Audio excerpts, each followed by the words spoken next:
For many of us, getting good sleep, it feels like this nightly battle sometimes. We usually think silence is the key, right? hmm But what if, actually, sound could be the solution? Yeah, it's a really common experience. That classic advice, quiet, dark room, it often just isn't quite enough. Our brains are still, well, processing sounds even when we're asleep. And it turns out the right kinds of sounds can genuinely make a difference in nodding off and how well we rest. That's exactly what we're diving into today. In this deep dive, we're unpacking this really fascinating world of audio for sleep.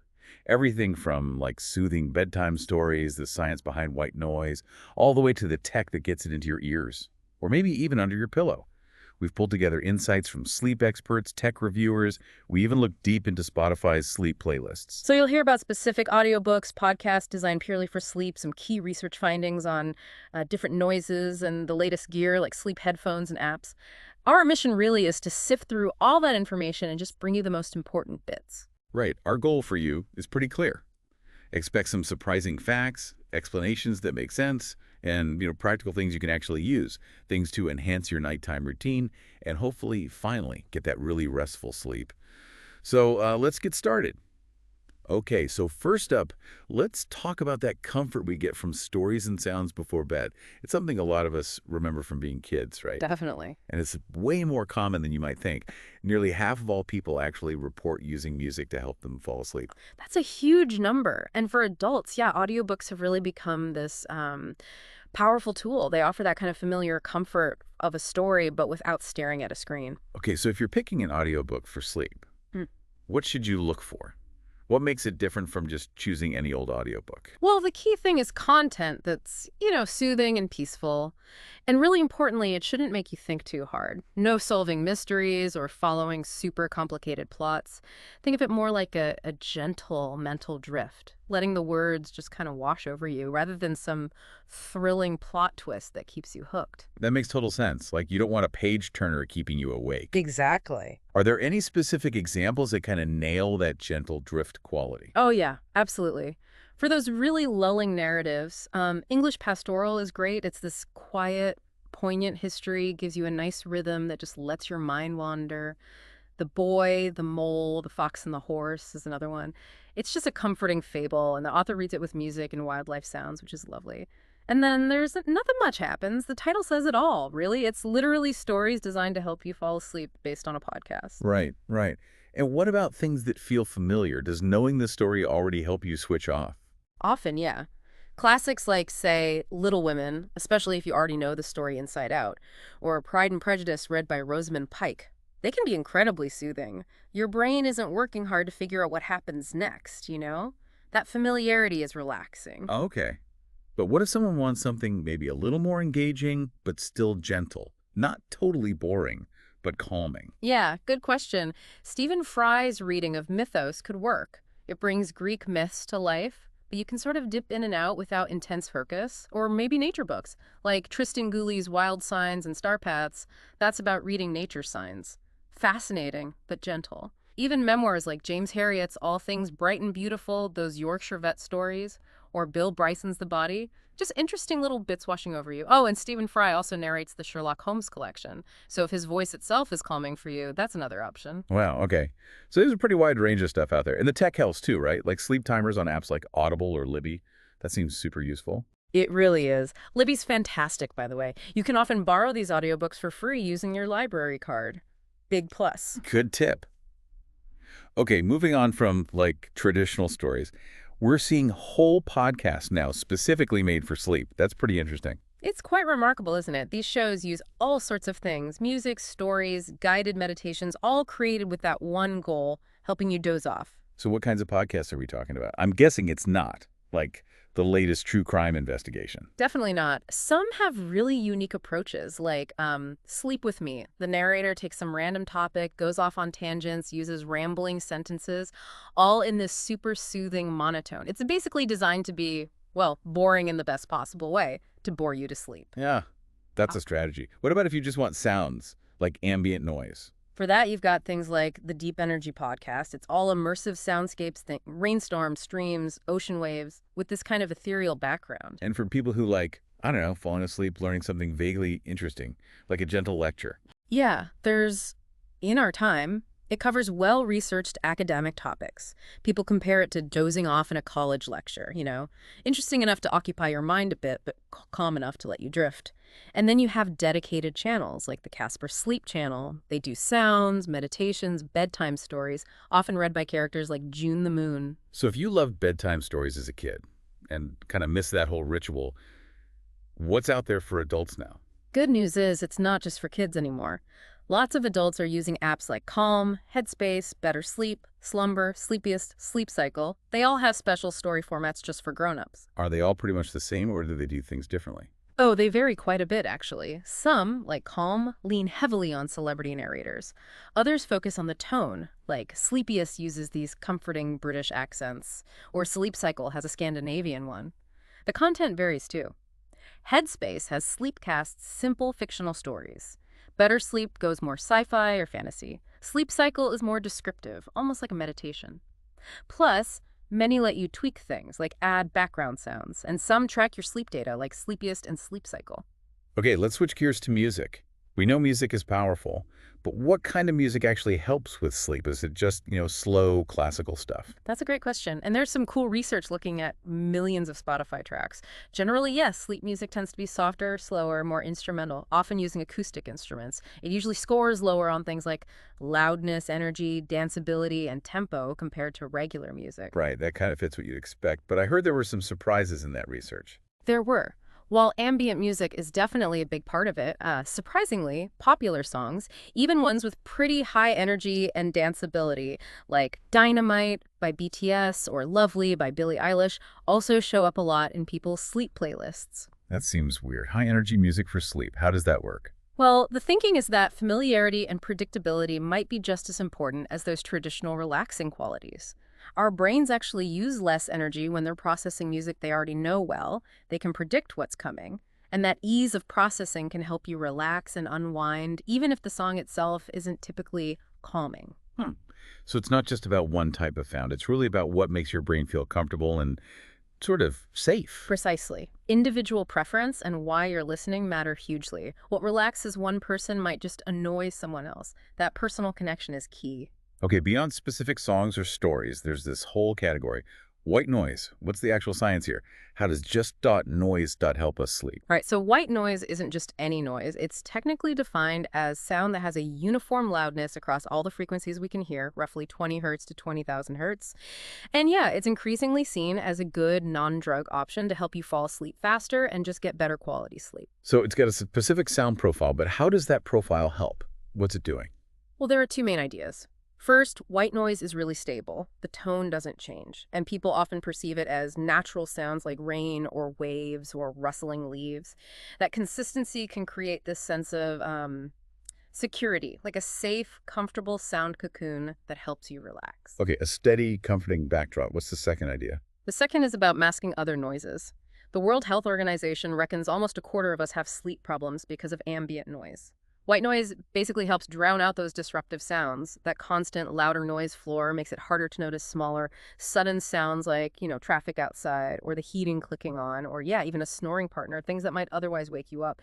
Ah, okay. The masking effect. That makes a lot of practical sense. Is there good evidence it actually works? Yeah, studies have shown white noise can cut down the time it takes to fall asleep by like a third or even more. It can also increase how much deep sleep you get and just improve overall sleep quality. Lots of people say they feel calmer before bed using it. It's been studied quite a bit, especially in babies and toddlers, say 6 months to 5 years, and also in hospitals, like in ICUs or for patients needing observation. That's pretty convincing. Are there any downsides? Or things we don't know yet? Well, the research isn't as solid for teenagers, middle-aged folks, or the elderly. We need more studies there. And there are some concerns. Could long-term use lead to, depending on it, or could it potentially damage hearing? Though, honestly, no official studies have proven these side effects yet. And importantly, no significant side effects have really been noted in the infant and young children studies. But yeah, despite those gaps, it's easy to use, it seems effective for many, and it could easily be built into smart health gadgets that also track sleep. So the future looks pretty promising. Okay, so white noise is one thing. But it's not just white noise, right? I've heard about other colors of noise too. Absolutely. Different sound profiles can help. You mentioned pink noise. Yeah. Pink noise mixes high and low frequencies. Think rainfall, beach waves, rustling leaves. Some small studies suggest it might cut sleep onset time by like 38%. Water sounds in particular often work well because the way the intensity rises and falls is smooth, not sudden or jarring. Our brains tend to see them as non-threatening. And what about brown noise? I hear that mentioned a lot lately, too. Yeah, brown noise is even deeper, more low frequency focus. People often compare it to a strong waterfall or really heavy rain. Yeah. It's generally perceived as deeper than pink noise and can be really good for masking those rumbly, low frequency sounds, creating this sort of comforting, enveloping hum. Interesting. And what about human voices? We talked about audiobooks, but just the sound of a voice itself. Some people use ASMR stuff. Yes, exactly. Soft human voices can be incredibly relaxing, and for some people, they trigger ASMR, that's autonomous sensory meridian response. It's that calming, sometimes tingly, pleasurable feeling. Estimates suggest maybe up to 40% of people can experience at least mild ASMR. So yeah, for a good chunk of the population, it's a really effective sleep trigger. Okay, so once you've figured out maybe what kind of sound works for you, story, music, white noise, whatever, how you actually listen to it matters too, right? The device you use. Oh, totally critical. The right gadget can make a huge difference to comfort, sound quality, and just how well it deals with your specific sleep situation. A lot of people go for a dedicated white noise machine. What are the main upsides of those compared to just using, say, an app on your phone? Well, dedicated machines are super easy. Just switch it on. They give you that constant sound to mask other noises, and they usually use very little power. And crucially, you don't need your phone nearby, no Bluetooth messing around, and nothing actually in or over your ears. That's a big deal for people who find earbuds uncomfortable all night. Right. And what kinds of machines are there? Are they all just playing recordings? Not always. You kind of have two main types. Some do play recordings, like the Lectrofan Evo is known for having a ton of sound options, different white, pink, brown noises, even fan sounds, lots to choose from. The Yoga Sleep Duet is a good all-rounder, loads of sounds, plus a nightlight. The DreamEgg D3 Pro is solid too, and it's rechargeable, which is handy. Okay, but then there are machines that use actual physical fans inside. Yes, exactly. That's the other category. Devices like the Snooze Breeze, or the classic Dome Uno, they generate a real rushing air sound, not a recording. The Snooze and Breeze have app control and timers, more modern features. The Dome Uno is simpler, quieter, really just that basic natural fan sound without the cold air. Okay, but what if you share a bed?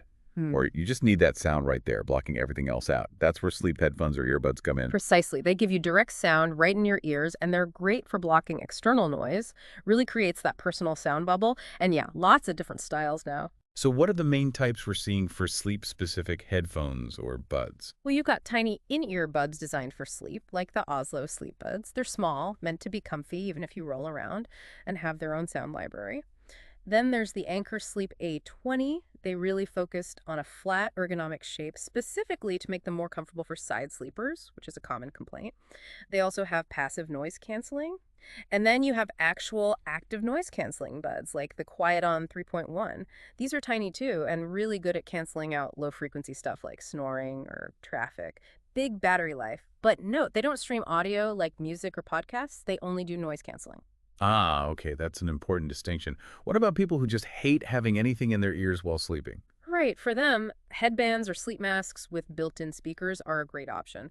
Things like the Mantis Sound Sleep Mask, Sleep Phones by Acoustic Sheep, or a more budget option like the Music Cozy headband. They basically wrap soft fabric around your head with thin speakers over your ears.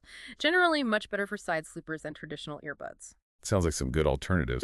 But let's be real, especially with earbuds, there can be downsides, right? People worry about comfort, ears getting sore. Yeah, absolutely. Potential drawbacks are definitely something to think about. Discomfort is a big one, especially if you sleep on your side. And yeah, wearing them all night, every night, it could potentially lead to ear pain, maybe infections for some people, or even just more earwax buildup. Plus, you have to be careful about volume. Too loud for too long is never good for hearing. And yeah, the classic waking up with an earbud lost somewhere in the sheets, or worse scenario. It happens. So if you do want to use earbuds, what's the best way to avoid those problems? Okay, key things. Safety and comfort first. Definitely use a sleep timer. Most apps, even Spotify or YouTube, have them now. Set it so the sound turns off after you've likely fallen asleep. Keep the volume low, like way lower than you'd listen during the day. Protect your hearing. And if you're a side sleeper, maybe just try using one earbud. The one on the side that's not pressed into the pillow. That can help a lot with comfort. Good tips. Okay, one more option. These under-pillow speakers. That sounds kind of space age. How do they work? They're pretty neat. They basically give you sound without anything in or on your ears at all. Ultimate comfort in that sense. And they're great if you share a bed and your partner doesn't want to hear anything because the sound is pretty localized to just your pillow area. Is there one you'd point to as an example? The Dusker Sleep Bar is a well-known one. It actually uses bone conduction technology. Whoa. Yeah, so it sends vibrations through the pillow and your inner ear picks them up as sound. It can be surprisingly clear. Plus, it usually has good battery life, timers, and clever things like a silent low battery alert so it doesn't beep and wake you up. That sounds amazing for comfort. Right. What's the catch? Is the sound as good? That's the main trade-off, yeah. Because the sound is traveling through the pillow, it might not be quite as loud or have the same fidelity as sound going directly into your ear. But for many people, that slight difference is totally worth it for the comfort and the fact that nothing's touching their ears. Okay, so wrapping up this whole deep dive into audio for sleep, it feels like the big message is there's no single magic bullet, right? That's exactly it. It really boils down to listening to your own needs. What's your sleep challenge? Are you blocking out a snoring partner? Trying to quiet a racing mind? Or do you just find comfort in a gentle story? The answer dictates the best approach for you. Right. So be willing to experiment with the actual content. Try different things. Audiobooks, podcasts, different kinds of music, white noise, pink noise. And remember that surprising thing about familiar music, even if it's upbeat, sometimes that predictability is what works. Yeah, don't be afraid to try stuff that seems counterintuitive. And then choose the right device for you. Think about how you sleep side, back, stomach. How sensitive are your ears? Do you need serious noise blocking that helps you pick between a machine, buds, a headband, or maybe under the pillow? And always, always think about safety and comfort. Keep the volume down. Think about ear hygiene if you're using buds. Make sure the device feels okay all night, and use those sleep timers. Definitely. So yeah, this whole exploration shows there isn't one best way. It's more like a whole menu of options. It's really about finding that specific combination of sound and delivery method that creates your perfect sense of comfort and security to help you drift off. It's fascinating how technology is giving us more and more personalized ways to deal with something so fundamental, so ancient as sleep. And it makes you wonder, if sounds can have this much impact now, what might future tech allow? Yeah. Could we one day precisely tune our sleep environment, not just to block noise, but to actively optimize our inner calm, our rest, our regeneration? Something to think about. For now, we really encourage you to reflect on what sounds bring you peace. What stood out to you from our chat today? What might you try tonight? We really hope this helps you craft your own perfect pathway to slumber.